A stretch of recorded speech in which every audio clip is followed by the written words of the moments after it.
Hey, everybody, what is up? My name is Ed Gow Jr. I'm a member of the Dad Central Steering Committee in Ontario, and I'm really happy to see you again on the Dad Central Show. And I'm joined with Drew Solon from Dad Central. Drew, what's going on? Well, Ed, thanks so much for the intro and the welcome. What's going on is we're excited about what's happening with Dad Central, and we're excited to have conversations like we're going to have today that help dads show up at their best and take something that we're offering and our guests are bringing to apply right to themselves right away in their family or in their lives, so that they can be positively involved and help their kids grow to be successful and confident adults. So I'm excited about this. This is great. Excellent. Thank you so much. And for those people who don't know where to find out more information about us, there's a number of places. There's our website. And also, if you want to contact us directly, there's our email address, podcast@dadcentral.ca. So looking forward to it. And also, if you want to see episodes, you go to dadcentral.ca/podcast. But I know that we're always excited to have new friends or friends and fathers on the show, dads and experts. But today, it's special for you, because you know this individual a little bit. So I want you to give an intro on our friend for today, a gentleman you've known for a number of years. Yes, thanks so much, Ed. We're going to have Donnovan Bennett, and everyone knows Donnovan Bennett as CTV Sportsnet's personality, author. He's done some amazing things in his career. He's also part of, I think, what they call a media power couple. His wife, Kate McKenna, does amazing things as well. So we're excited to have someone who I know from way back on our days in Western. We actually played the same position. And I think I gave Donnovan some frustrations back then, but hopefully we're past those because we're well beyond those days now. But we had I have some great memories of that time and really appreciate Donovan's friendship from back then. And I've just admired him as his career has grown from our days back at Western. So I'm excited to have him, and he's a dad. We just found out he's a new dad as well. He's got now a young son, 3 months old, and a 3-year-old as well. So he's right in the thick of what many dads go through into the transition. So it's going to be great to hear his perspective, as well as just his wit and his insight that we've come to know over the last couple of years and having him connected. So we're excited to have him. Absolutely. And before we bring Donnovan to the digital stage, I also want to say that the Dad Central show is sponsored by Dove Men Care. And we want to say thank you to Dove Men Care for helping make this happen. And without further ado, we got some guy named Donnovan Bennett on the show. What's up, Donnovan? How are you both? Thank you for having me. And a couple things. So first-time caller, long-time listener. We're giving dads advice. I want to be on the other side of this. I want to be receiving the advice I can put in practice. I don't know how much good advice I can give. Maybe I can tell dads what not to do. But I feel odd being interviewed and not the interviewer, and odd on the other side of your content. But I'm so happy to share the space with both of you. Fantastic. Drew, I got one point on that though, Donovan. Yeah. Here's the thing. I think what we really connect over, or dads who are listening are connect over, is the journey, the process that you're going through, and the reality of what you might be dealing with and how you're even sorting through that.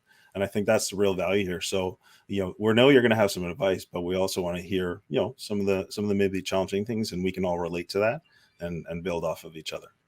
Yeah, I just want to add with what Drew said, not only dads, but those who are acting dads. There's a lot of caregivers out there, men, and also dads and those who love them, because there's a lot of people that love fatherhood out there, and also people who are caregivers. So we're including everybody. We're not just there's going to be, you have things of value to offer no matter what, Donnovan. So don't sell yourself short. Okay. Well, talk to me in 40 minutes and we'll see if you still believe it. All right. So Drew, why don't we open up with your first question for D? Yeah, well, Donovan, I think it's really interesting, to understand where people have come from. I know from my experience, when I was becoming a father, I was really reflecting a lot on my experience growing up. So why don't you just start by telling us a little bit, what was life like for you growing up?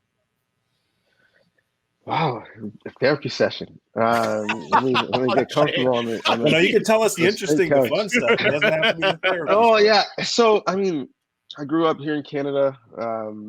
Both my parents and really grandparents came here from elsewhere, right? And so Jamaican immigrants, parents worked multiple jobs to provide for me, and my brother, my younger brother, grandparents, came here with limited education. Both worked in factories, neither of which missed a day of work, to provide for their family. So I was really cognizant of that work ethic, growing up. Certainly that was applicable to everything that I did, because I knew, I had to provide a little bit of a return on investment for what my grandparents had done for me. Um, and so, it's funny, you see your parents, work really hard. Your grandparents work really hard, in trades or jobs that maybe, if they had the choice, they wouldn't have chosen. But, quite frankly, they didn't have the choice. They had to provide for myself and my brother. And so I saw them, I said, I want for sure, based off of that, to go into a field where I do have some choice, where I do love what I do. If I'm bringing work home, I love it. And that's going to proactively make me the best parent that I can be, because, I'm not stressed. I'm not working at a cubicle, hating my job. And so in a way, the through line between my upbringing and now, the upbringing that I have for my kids is I've been afforded some opportunities in my life that my parents didn't have. And, I want to maybe apply that, and make sure that I can be as present for my children, as maybe they weren't able to, because they were working so hard to provide for me and my brother. Despite that, though, they were always present when it matters. So I got to my games on time, and I was, the kid that played a different sport every season, was always there, always had money to register, never went wanting for equipment and that type of thing. And so, like many immigrants, we had somewhat of an upward mobility, or, when I was young, we were probably closer to lower class, and, over the generations, we ended up being, upper to middle class. But I knew no different. I had no idea, in terms of, what kind of rich was, until, I went to university and I went to Western. I'm like, okay, yeah, well, some people here are rich. But yeah, I never really understood any of maybe the financial hardships that my parents had, because they kind of shielded it from me with love, and kind of put myself and my brother first. And so, definitely, as you co-parent and you bring your sensibilities into both your marriage, but also, your structure in terms of forming a family, those are some of the sensibilities that I hope I carry through, but I also I pass on, to my son, because he is a couple generations from that immigrant story. But I want to instill in him like that same resilience, that same work ethic, both of them, I should say, because I think, it is a bit of a blessing. I have a mentorship program for aspiring BIPOC journalists at Sportsnet. And one of the things I tell them is that the things that theoretically have been used against you, or have been challenging points, like, don't shy away from them. Those are your superpowers. So from my standpoint, being from obviously a diverse background and coming from, an immigrant family, like, I want to really leverage that, to be my best self, but also, to showcase those really important traits or things that my kids should both be proud of, but hopefully embody. So I would say, my upbringing was pretty frictionless. I think only now that I am a parent, I realize how hard behind the scenes my parents were working to provide such a great upbringing for myself and my brother. Cool. Cool. Let me ask, what was your relationship with your dad growing up? Yeah. So, I mean, my relationship started before I was born. I mean, I was given the name of my father, right? Donnovan Jr. So Okay. there's a level to that where there's almost an expectation, like, don't ruin this name. I gave it to you, right? And something my dad would often say, right, is like, I can't give you much, but I'm giving you, your last name. Take care of it. But my dad, hard Jamaican man, no nonsense, somewhat strict, and he actually, from a young age, was in many ways the man of his household, and was raising his younger siblings as the oldest. So he expected like a high level of maturity, I think, from me as a young kid. And so, the I love yous were few and far between, but it was felt. It's actually, more so now that I start to get them a little bit more.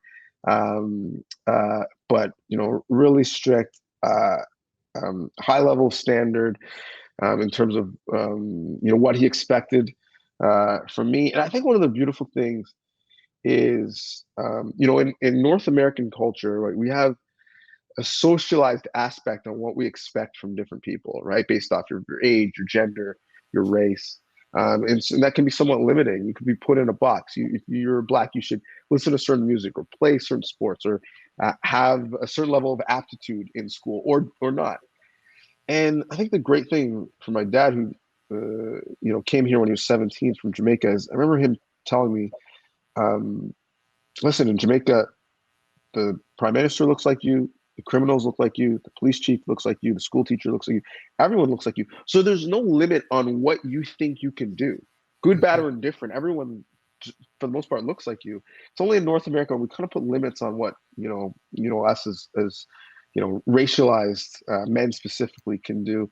And so it was great for him to kind of open my sights a little bit and not listen to the outward perception of me, but chart my own course. So yeah, I wasn't necessarily going to him for hugs. There was definitely a level of fear, with him,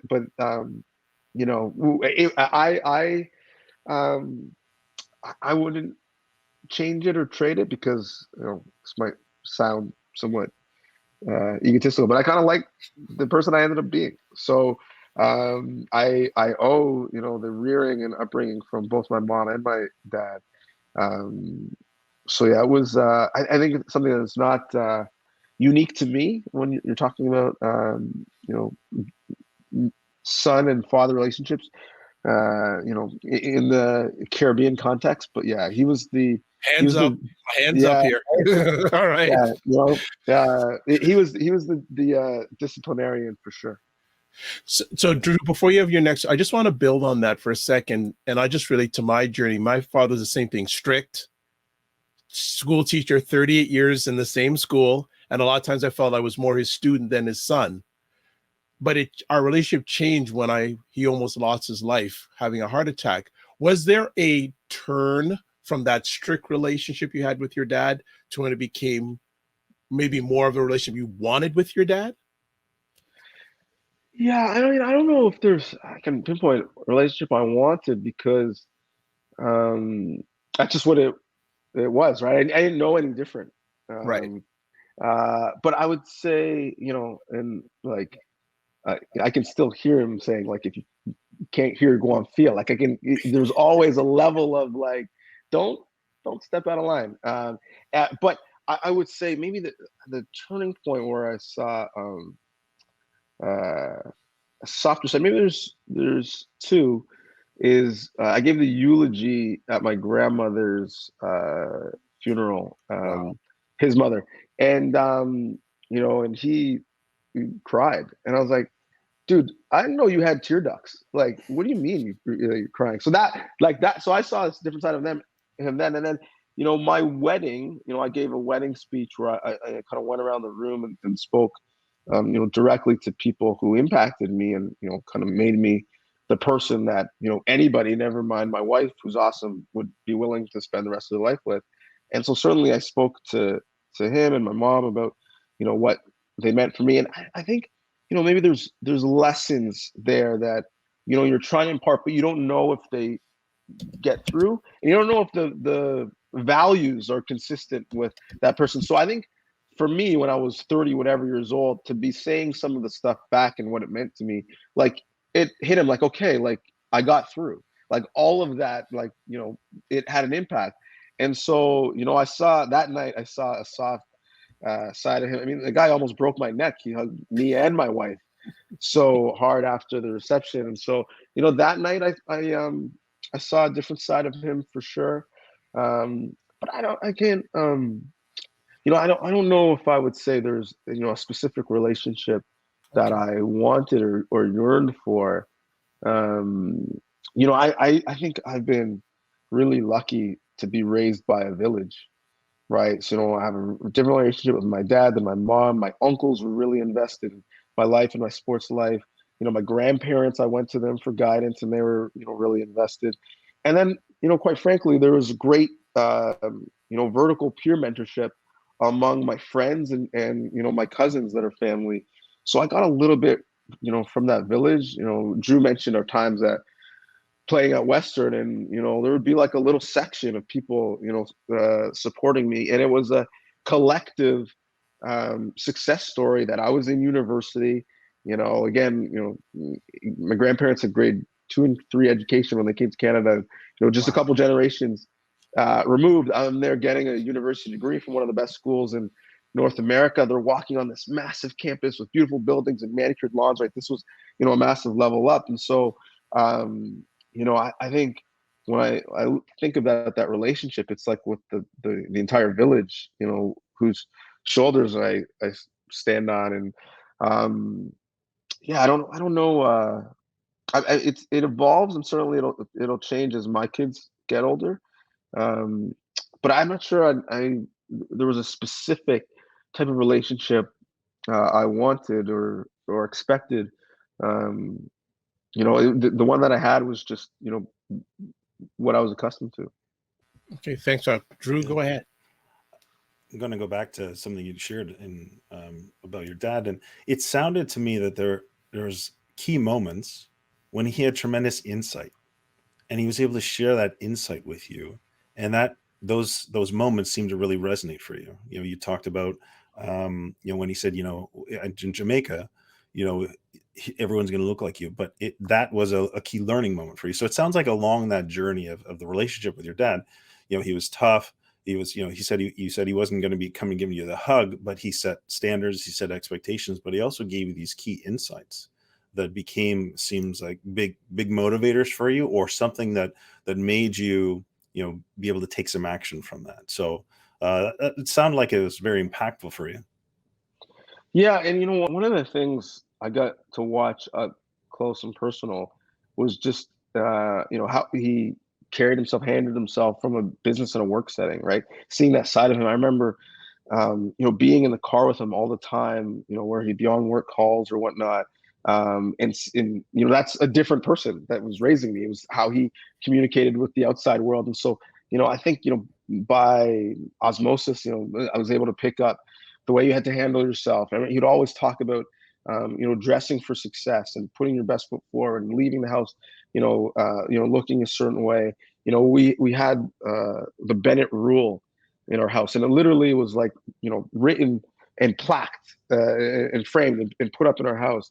And the Bennett rule was, if you're not moving forward, you're moving backwards.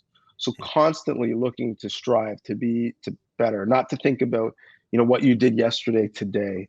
And so like there's certainly like intention behind that. He could have just said it, but he literally framed it and put it in our house. And so, certainly, that plays to, my athletic exploits and as an athlete, but it does in terms of self-improvement, me as a family man in my career. And Drew, we both lost, Coach Haler this year, who was, like a father figure for many. I know you would speak to this. Not everyone could play for Coach Haler. Not everyone could coach for Coach Haler, right? He was strong, difficult man. But I think, if you're cut from that cloth, you really enjoy, right, being pushed to that level, right? Mm-hmm. And I think ultimately, like, Coach Haler really wasn't difficult for me to deal with because, like, I had a Jamaican Coach Haler in my house, right? So, and so I think there's areas in my life where, being under that pressure cooker, but having to your point, those key aspects of guidance prepared me for what, like, let's be honest, it's a difficult world, right? And so I think if I could summarize it, the one thing that he enabled me to do and empowered me to do both by watching him do it, but both by, not making a great life for me, but not making my life easy, if that makes sense, is being able to attack the hurdles, right? We're going to have hurdles in life. That's inevitable, right? The difference is how you view them. And because of that mindset that he gave me, I saw them as the ability to differentiate myself from everybody else, and push forward and push myself to get better, and not something in terms of a barrier for success.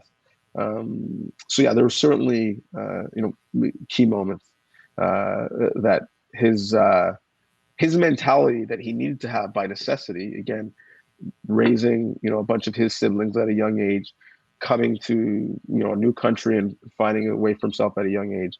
I was able to get some of that mindset of wisdom, and I suppose it became my superpower. Yeah. What I will say though is, because we're talking about dads though and generations, right? And so where do you get your parenting from? For the most part, it's modeled, right?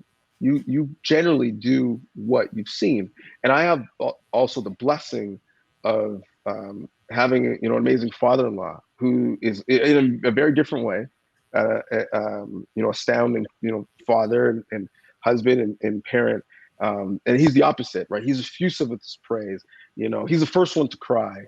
And so I've been able to see both sides of it. But one of the challenges for me is, I said it earlier, I love the way I was raised. I wouldn't change much of it. But I was raised, right? I was born in 1983, in the 80s and the 90s. How can I apply some of that, which might not play in the same way in 2022 and beyond? And so, and how do I match that with my wife, who had a very different upbringing, so that we are consistent? And so that is one thing that I've struggled with, is how do I apply the same level of discipline, the same level of structure, but not necessarily executing on it the exact same way that my dad did, because we're living in a different world. So and even to maybe a fault, I view my kids on the same spectrum that I was viewed on, right? Like I don't know about you guys, but tantrums were not a thing. Like I wasn't allowed to carry on in a drugstore or a grocery store. Like it was, you didn't have to say it, just give me a look, and I was in place. D, I relate so much. Once you got the look, that's it. You're just like, right. You're capped. It's done. You're done. Not a conversation, no long talking. Exactly. But I struggle with dealing with my son, and his emotions and ability really to communicate. And you guys are the experts, but the literature tells you that you really have to have a compassionate voice or soft voice, because that is the voice that they're going to carry on in their heads, and you don't want someone to have like a negative self talk. So I really want to be cautious of that. And I'm someone in my life where you tell me what the experts say, what the research says, and I'll follow it. But at the same time, I know how I was raised, and I necessarily am happy with the person that myself and my brother are. And so how I find that balance is something I struggle with. And the other piece that I struggle with is a lot of the techniques that you see in books or in podcasts or on television. They're based off of North American studies, North American research, and I wonder how much of that is geared to the sensibilities of, quite frankly, like someone who's upper middle class and white, and not with the same level of experience or reality of someone who isn't upper class and white. And I'll give you an example, right? Like one of the reasons why you couldn't have a tantrum is you couldn't act out and you had to listen to authority, is one, it's respect, but two, it was out of protection. Like if you were acting out and throwing a tantrum and doing something, whether it was in school, you might be viewed differently by a teacher, or in a situation where there's a police officer, you might be viewed different. So that it was proactively a space for protection. And so, that might not be the same level of consequence if a young Caucasian child is having a tantrum. So these are things that I constantly think of and I'm trying to, read as much as I can, but also take everything that I'm reading and applying, Hold on, with a level of filter. you got Drew's phone number. You don't need to read. You got Drew's number. Well, We talk need to me. read. I have it right now. Talk to me, because I don't know, and I think one of the things is that mothers are great at having these conversations and reaching out and talking and supporting, and I don't think as men we really do the same, which is why this platform is so good. But there's very few people that you even really are comfortable having that conversation with, and then there's quite frankly some men who aren't necessarily as involved in the child rearing, so they don't have as much to add to the conversation. So yeah, Drew, please school me. Yeah. Sorry to put you on the spot, I'm on Drew. the spot for sure. Well, I like it. It's good. And this is, you touched on, I think, very important challenges that I would imagine any dad who's listening can be like, yeah, either they're in the thick of what you're going through now, or they've been through that and they know it's like. I've had the toddlers. I've had the upbringing that's kind of like yours, that it wasn't. And so I struggled a lot with it too. Why are these kids acting out like this? What's going on? How are we handle it? No, not allowed. Simple as that. And then I saw what ended up happening. And that didn't always go over so well. It didn't even get through it very well. And then I got more frustrated. And so there's a real challenge. Let me say this. Here's what I heard from you. One, you're doing great things. You're reading, you're learning, you're exploring, you're being very intentional in wanting to grow through it. So step one, done. Okay. Then you're talking with other people. You're looking at your past experience. You're looking at others, your father-in-law's past experience. You're talking with your wife. You're working well as partners. Those are all fantastic steps that you're already taking. And, the reality of different contexts, different situation, I think that's, for lack of a better term, that's an enlightened father. It's a father who recognizes, kind of like what your dad recognized and instilled in you in some of those moments as you were growing, that there's going to be different experiences that you're going to have, maybe because of the color of your skin or your background or your culture. That's being honest. That's being real and just recognizing the truth, and then being able to instill in your children. So I'm not sure if I'm giving any value here, but what I want to just say is acknowledge what you're doing well so far. I think the greatest thing that I have learned is that you can take all the learning, you can take all the advice, you can take all the other things, but at the end of the day, it's your child and your relationship with them. And so you have to test and try and see what's working for you and for your child, because each child is slightly different. They'll have maybe a similar temperament, but their temperament might be different. You might be the type of child who could, just kind of like what player could play with Coach Haler. You're the type of player who could handle Coach Haler's difficulty, no problem. Whereas your child might be a child that's not the same as you. And you need to understand that based on watching and observing your child's responses to you as you interact with them. And so maybe your older son is going to be fine. He's going to be good when you're firm.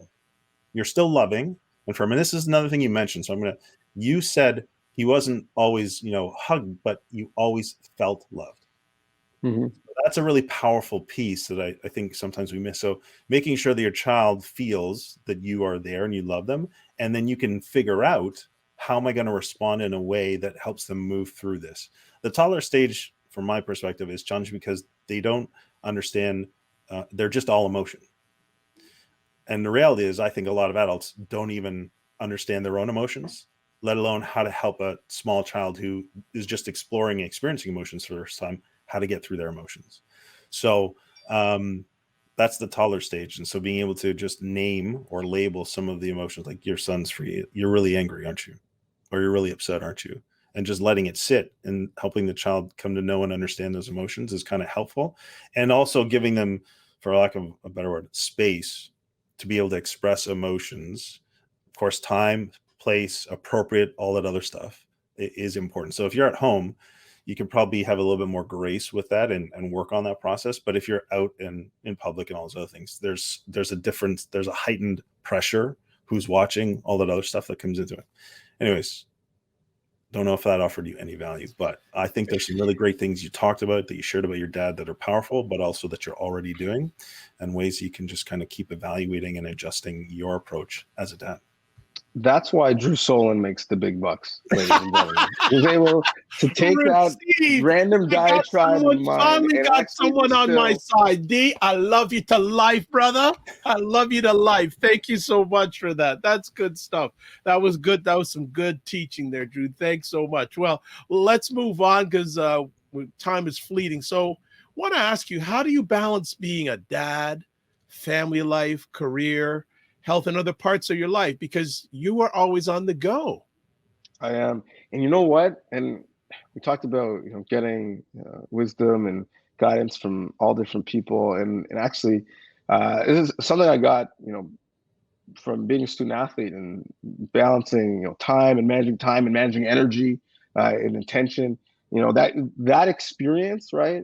I think being a student athlete really gave me two things. One, it's the ability to kind of have grit and compete and fight to be, whether it's higher on the depth chart or better in the league, so on and so forth. So that, but I think the other piece is being able to time manage. And one thing, one of our coaches at Western, not to make this Western Mustangs themed podcast, but I mean, really it should be. Chris Marcus, who's our special teams coach, really we call it special forces. And I don't know why or how it came up, but it's funny, like the scenarios you're in where you learn like lessons that stay with you in life. I remember we were like turning punts and like just practicing catching them in the end zone before practice. And I'm a visual learner. And he was talking about time management. And he said, listen, you have a jar. You're trying to get as many rocks into the jar as possible. What do? You don't just kind of throw them in haphazardly. You put the big ones in first, then you put the medium ones in second, and then you put the small ones in and they'll trickle and fall around. And that essentially is kind of how you time manage and manage your life. And I think to me, like that is the same. And so I care about the same things. I care about, consuming, great art, music, television. I care about, obviously having a great career and doing good work. I care about being active and finding avenue to be competitive. I obviously care about my relationship with my friends, my family, and most importantly my wife. And now I've got these two Care Bears, these two kids that need a lot of care, and so they've been added to that equation, and we still have the same amount of disposable time in our lives. I think the thing that's changed is as we're in different ages and stages, how you're labeling those rocks change. So maybe I'm not, competing in a rec sports league right now in this stage, but I'm, trying to go to a HIIT class or go on a run. Maybe it's not, a fancy, date night in the city as often, but maybe when my son is in daycare, we're going to take the time and we're going to go for lunch when the younger kid is napping, right? So trying to figure out a way to make sure that I'm serving all of those masters, for lack of a better term, but doing it differently is important. I think that the real key though is I do have a partner who understands, who works in a similar industry, who is as if not more invested in my success personally and professionally, is my biggest cheerleader, and thus is the first person to make the biggest sacrifices. So, and that is a constant conversation. It's constant check-in to make sure, that we're on the same page. It also, comes with some therapy. We went to therapy both as a couple and separately. And one of the things I learned with my first child is that the experience I was having was entirely different than the one my wife was having. And at times when I thought we were really good and we were connected, she felt very alone. So making sure that we're checking in is important. I mean, I was just in Vegas for 4 days. She was at home with two kids. So there's a physical and mental sacrifice that takes place, and to allow me to do what I need to do. And I think being cognizant that we're a team. Again, in the student athlete piece, she was also a high level student athlete, and so we think like sports people. And inside a ring, it says forever teammates. And so this is a scenario where I've got the ball and I'm playing ISO and she's setting screens. But there is also going to be other times and scenarios, specifically as she probably returns back to the workforce, where I'm going to have to take a step back. I'm going to have to maybe do pick up and drop off because she's looking to assimilate herself back to the team that she's working on. So on and so forth. So there's times when, I'm going to be the anchor partner and anchor parent. There's times where she's going to be, and understanding that it's all in the greater good is, I think, for the household and the family is chief among it. But my ability to balance things is directly linked to her ability to give me the freedom to do some things that really help me professionally and personally. Yeah, I think that partner piece and working as a team is so foundational, and but also very challenging. Would you talk to us a little bit about maybe what you would say is what's your best piece of advice or best practices you have learned to work very well as a team? Ooh, that's a good one. Well, so one of the things, and by nature, the woman to a certain extent is going to take the lead on a lot of parenting, especially in the early days. Like the child literally needs the woman. Now, if it's a same-sex parent situation, that might be a little bit differently. But specifically in our situation where my wife has had the benefit of being able to breastfeed, she is, in a sense, kind of driving the bus, and so there is a natural inclination of like, oh well, she's got it under control. She knows the sleep schedule. She knows when he fed, right? So I can opt out of a lot of that stuff because like she knows all the information anyways. And I think the biggest piece is just checking in. What can I do? How can I help?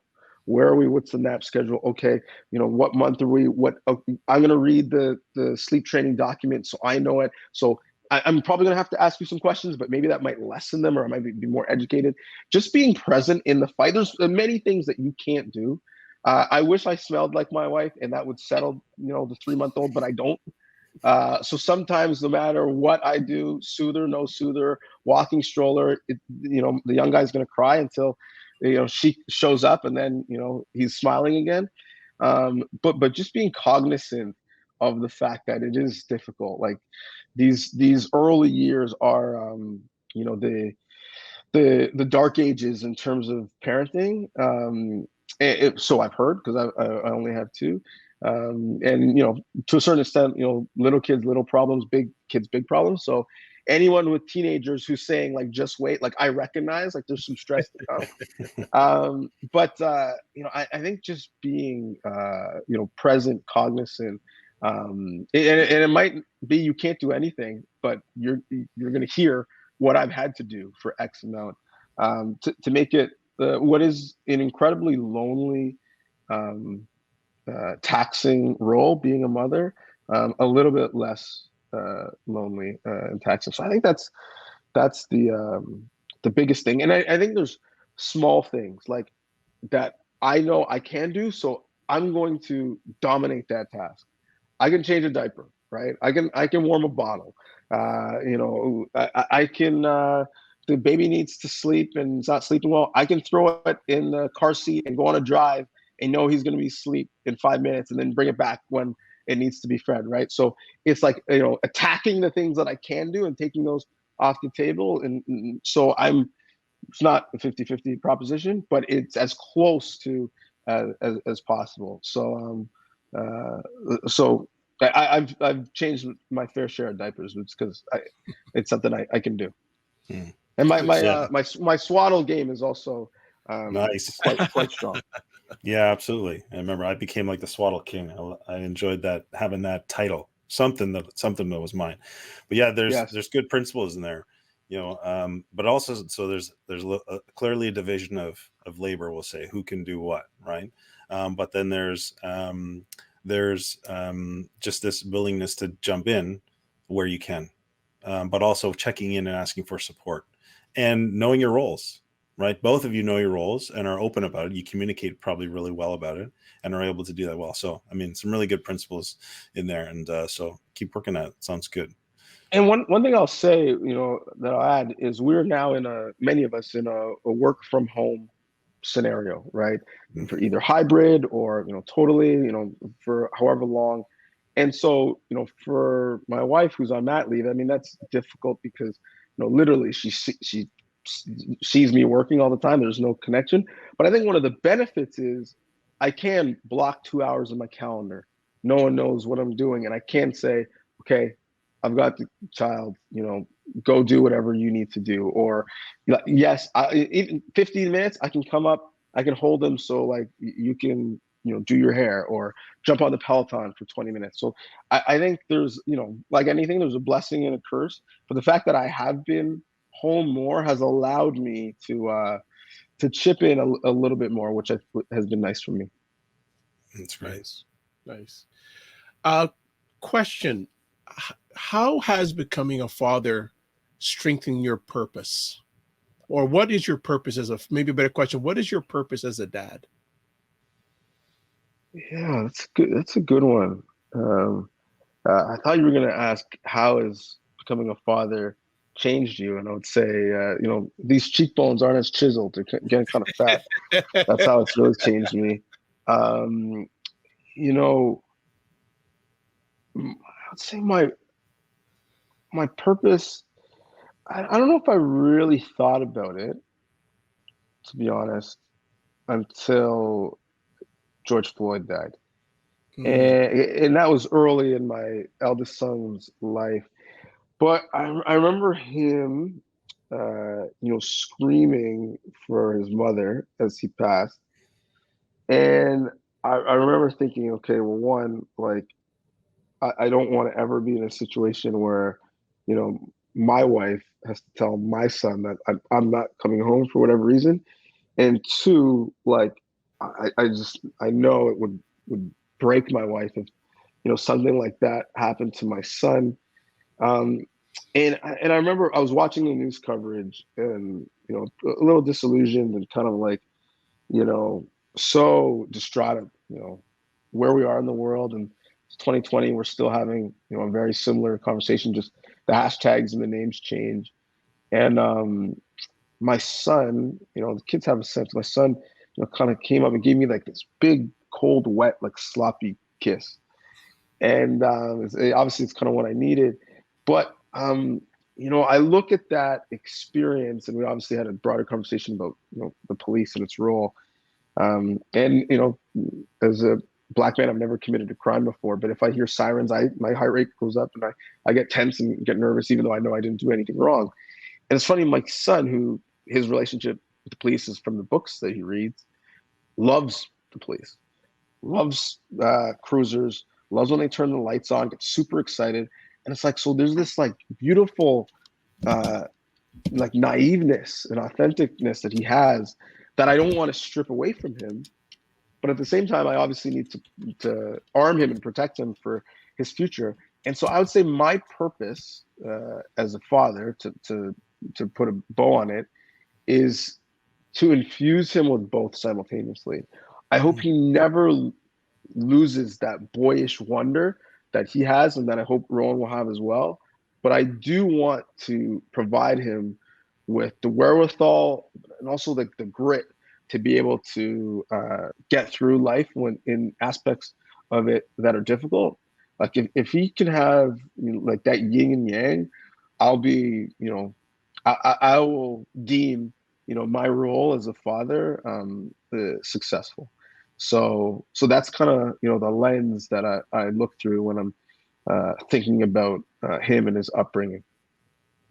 Yeah, that's thanks for sharing that, Donna. I think that's a very powerful way to, really say, at least what I've heard through the conversations, just your desire to, help him grow to be the best that he can be. When you said you can have these, both sides of it, but not tarnish it. You want him to develop into the strongest, most confident, most capable, most successful, most open, type of person that he can be, ready and able to tackle whatever life or whatever the world's bringing him when the time comes. So, which really, that's what we're grateful to have these types of conversations, to want to hear that passion in fathers, but also to inspire that passion in fathers. Because at the end of the day, fathers have a tremendous amount of impact and influence on children as they grow. I mean, your story just really spoke to me of a father who had a tremendous influence on his son growing up, and what it's instilled in you to help you get to your point in your career, in your life, in your own family, and now in your own fatherhood. So fathers are so important, and they play such a critical role. And so when they tackle it, they go after that hurdle, we can see the type of influence that you're having now in your career and in your family, in your life. And so we just want to say thank you for sharing with us today. Thank you for having this conversation. Thank you for inspiring me and inspiring other dads. And I think that's why we're really grateful for the partnership that we have with Dove Men Care. That's really about bringing the best in men forward and helping us create that in our roles, in our families, and just in our culture. So it's great. This has been a fun conversation. Well, thanks for having me. I mean, selfishly, it was great because I learned from both of you. But I think what you both are doing is great, putting together such a eclectic roster of fathers to speak to the different angles of fatherhood, and quite frankly, thank you to Doug. I mean, it's one thing to market to us and try to see us as assets in terms of a consumer relationship, but then to get at the ground level and do the work to make the challenges of fatherhood a little bit easier for a lot of us is what major corporations in our country should be doing. So thank you all for having such a huge role and allowing me to play a small part. Thank you so much. And if you want to follow Mr. Donovan, there is his Instagram. Best place, and catch all the things he's doing. And he does a lot of posts about his kids. I follow him, so he does a lot of posts with his kids. So he's not just talking the talk, he's walking the walk. So Donovan, thank you so much for taking the time today to share with us. My pleasure. All right, take care. And Drew, another great conversation that we had about fatherhood. What did you get from that today? What did I get from that? Donovan's way funnier than I remember. No, I'm just kidding. Honestly, I could have these conversations all day. So what I got is just hearing everyone's other story. And I think that last part I talked about, the powerful influence that a father can have. And I feel Donovan's father's influence through Donovan. And so, I mean, I was like, man, I wish my dad said that type of stuff to me. And so it's really cool to hear that. So I think that's a call to action for fathers. So you can have that same type of influence in your children's lives. Excellent. Yeah, learned a lot there. And there's so much of his father that I can relate with my own father. So I got all this stuff about being strict, the look, all that sort of stuff. All that certainly relates. So these are the great conversations we're having here. And if you want to watch more great conversations we're having for fathers, dads, and those who love them, you can check us out. There's the Dad Central podcast address. Get great fatherhood tips from the website, dadcentral.ca. If you have any suggestions, queries, comments, hey, we'd love to hear them, because we're only going to get better if you help us get it together and get better with us. So it's a co-creative. And finally, we'd like to say thank you so much to Dove Men Care, who are helping us have these epic conversations with fathers in their journey. So we'd like to say thank you so much. Take care of yourselves, and we'll see you on the next episode. Take care.